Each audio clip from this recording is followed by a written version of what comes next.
ఈ విలేకరుల సమావేశం ఏర్పాటు చేయటంలో ముఖ్య ఉద్దేశం ఏంటంటే గత కొన్ని రోజులుగా ఈ నెయ్యి ఏదైతే ఇష్యూ జరుగుతుందో దాని విషయంలో టీటీడీ బోర్డు తరఫున మా సభ్యులందరూ కూడా సమావేశమై కొన్ని జరిగినటువంటి నిజాలు మీ ముందు ఉంచాలనే ఉద్దేశంతో ఈ పత్రికా సమావేశం ఏర్పాటు చేయడం జరిగింది.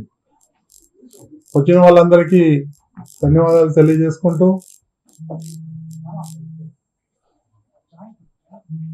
కొన్ని కోట్ల మంది హిందువుల మనోభావాలు దెబ్బతీసే విధంగా గత వైఎస్ఆర్సీపీ ప్రభుత్వం చేసిన కొన్ని వేల అరాచకాల్లో ముఖ్యమైనది ఈ కల్తీ నెయ్యి. ఈ కల్తీ నెయ్యి ఏమీ జరగలేదు, సిట్ మాకు సిబిఐ మాకు క్లీన్ చిట్ ఇచ్చిందని పచ్చి అబద్ధాలు చెప్తున్నటువంటి ఎవరైతే ఉన్నారో వైఎస్ఆర్సీపీ సంబంధించినటువంటి నాయకులు కార్యకర్తలు వాళ్ళందరికీ సిగ్గుండాలి. ఎందుకంటే అదే సిట్ రిపోర్ట్లో ఇది 100% కల్తీ నెయ్యి కల్తీ నెయ్యి కల్తీ నెయ్యి ప్రతి చోట వాళ్ళు ఇచ్చినటువంటి ఎఫ్ఐఆర్ కాపీ రిపోర్ట్లో సిట్ రిపోర్ట్ ఏదైతే ఛార్జ్ షీట్ వేసిందో ఆ రిపోర్ట్లో క్లియర్ గా ఉంది ఇది 100% కల్తీ నెయ్యి అని. అందులో అనిమల్ ఫ్యాట్ లేదు అని బుకాయిస్తున్నారు. వాళ్ళు ఏదో త్యాగాలు యజ్ఞాలు చేసి సమరాలు చేసుకుంటున్నారు. వాళ్ళందరూ కూడా ఈరోజు హిందూ సమాజానికి బేషరతుగా జగన్మోహన్ రెడ్డితో సహా వాళ్ళు ఎవరైతే ఉన్నారో వాళ్ళ గ్యాంగ్ డకాయిట్ గ్యాంగ్ గజ దొంగలు ఎవరైతే ఉన్నారో వాళ్ళందరూ కూడా క్షమాపణ చెప్పాలి జాతికి, హిందూ జాతికి అని చెప్పి నేను టీటీడీ తరఫున డిమాండ్ చేస్తున్నా. ఎంతో మంది హిందూ దేవుళ్ళని హిందూ భక్తుల్ని కించపరిచే విధంగా ఈరోజు గత 5 ఏళ్లలో హిందువుల మీద దాడి కూడా జరిగింది. దానికి అనుగుణంగా అందులో ఒక భాగం కల్తీ నెయ్యి. ఈ కల్తీ నెయ్యి ఏదైతే ఉందో డే 1 నుంచి అవన్నీ కూడా మొత్తం వైలేషన్.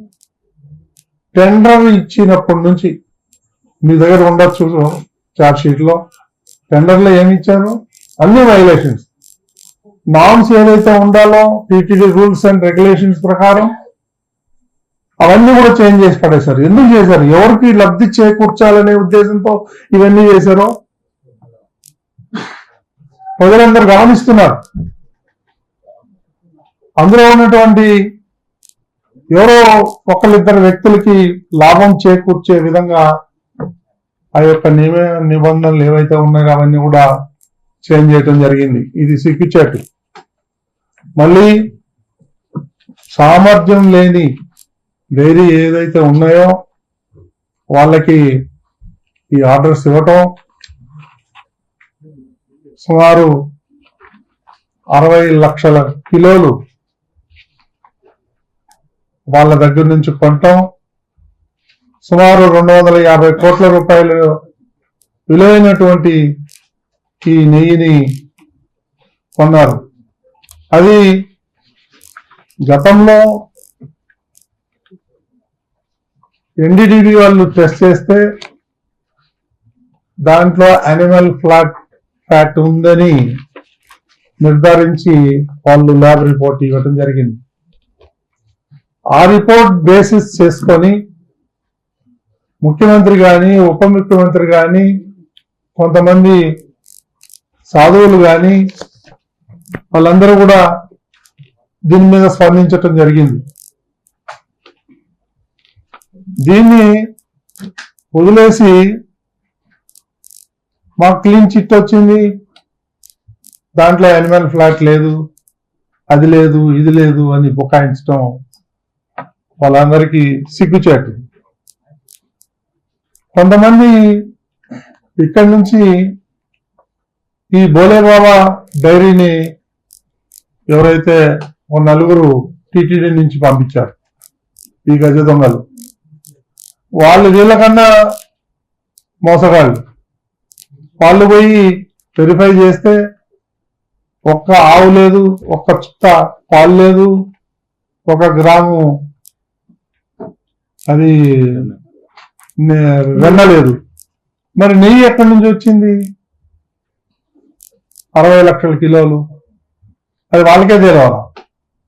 కొన్ని కెమికల్స్ తోని ఇవన్నీ కూడా నెయ్యి తయారు చేయటం జరిగింది. అందులో సిట్ ఇచ్చినటువంటి షార్ట్ షీట్ లో క్లియర్ గా మెన్షన్ చేయడం జరిగింది. ఆ 1-2 కెమికల్స్ అత్యంత ప్రమాదకరమైనటువంటి ఈ కెమికల్స్. అది వాసన రావటానికి వేశారో లేకపోతే దేనికి వేశారో మనకైతే తెలియదు అంత టెక్నికల్ గా. కానీ వాళ్ళు హిందువుల యొక్క ప్రాణాలను తీసే విధంగా వాళ్ళు ఆ కెమికల్స్ ని వాడి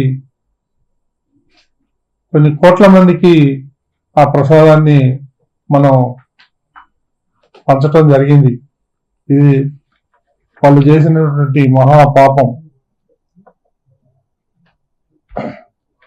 దాని ద్వారా 20 కోట్ల లడ్డూలు తయారు చేయడం జరిగింది. 20 కోట్ల లడ్లు. మనం అంచనా వేసుకోవచ్చు ఎంత అపచారం చేశారు ఈ దుర్మార్గులు. అదేవిధంగా 5 ఏళ్లలో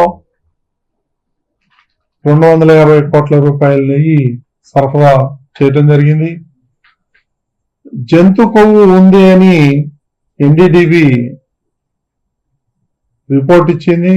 ఆ రిపోర్టును కూడా సిట్టి నివేదికలో పొందుపరచడం జరిగింది. శాస్త్రవేత్తలు నియమించింది ఎవరైతే 4 ఉన్నారో ఈ వైఎస్ఆర్సీపీ ప్రభుత్వమే. వాళ్ళని పంపించి వాళ్ళకు అనుగుణంగా రిపోర్ట్లు తెప్పించుకోవటం జరిగింది. అవన్నీ కూడా వాళ్ళు కొన్ని అబ్జెక్షన్స్ రేజ్ చేస్తే అవన్నీ మీరు క్లియర్ చేయండి అని చైర్మన్ సుబ్బారెడ్డి ఆఫీసు నుంచి మెయిల్స్ కూడా పోయాయి.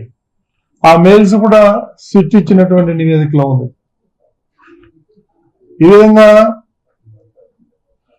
బోలేబాబాని ఎందుకు ఎంచుకున్నారు అనంటే ఈ కమిషన్ల కోసం కకృతపడి వాళ్ళకి ఇది ఇవ్వటం జరిగింది.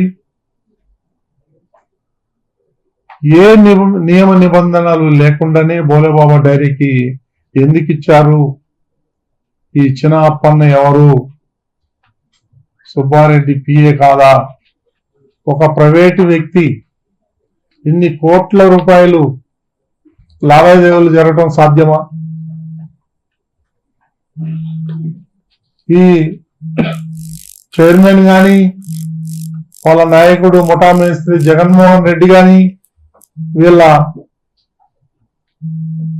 సహకారం లేదే ఒక పిఏ ఇన్ని 100 కోట్ల రూపాయలు మ్యానిపులేట్ చేయగలడా? అది వాళ్ళే సమాధానం చెప్పాలి. వైవి సుబ్బారెడ్డి గాని వారి శ్రీమతి గాని బ్యాంకు ఖాతాలు ఇవ్వండి మేము వెరిఫై చేయాలంటే సిబిఐకి సహకరించాల. వీళ్ళు పోయి కోర్టులో పోయి బెయిల్ కోసం అప్లై చేశారు, యాంటిసిపేటరీ బెయిల్. వీళ్ళంతా ఈ క్రిమినల్స్ అందరూ కలిసి టీటీడీని బ్లేమ్ చేయాలి. ఎందుకంటే మీ అందరికీ తెలుసు, ఈ మధ్యనే నేను కూడా పేపర్లలో చూశాను, తిరుమల తిరుపతి దేవస్థానం ఏదైతే ఉందో అది వాటికన్ సిటీని దాటిపోయాం మనం అన్ని విషయాల్లో. ఈ క్రిస్టియన్స్ అందరికి కూడా అది అక్కసు.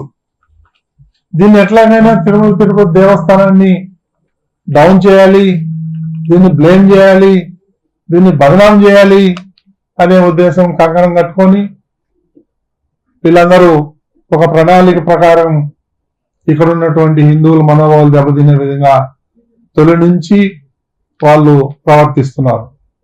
ఇదందరూ కూడా మన హిందూ సోదరులందరూ కూడా ముక్త కంఠంతో దీన్ని ఖండించాల్సిన అవసరం ఎంతైనా ఉంది.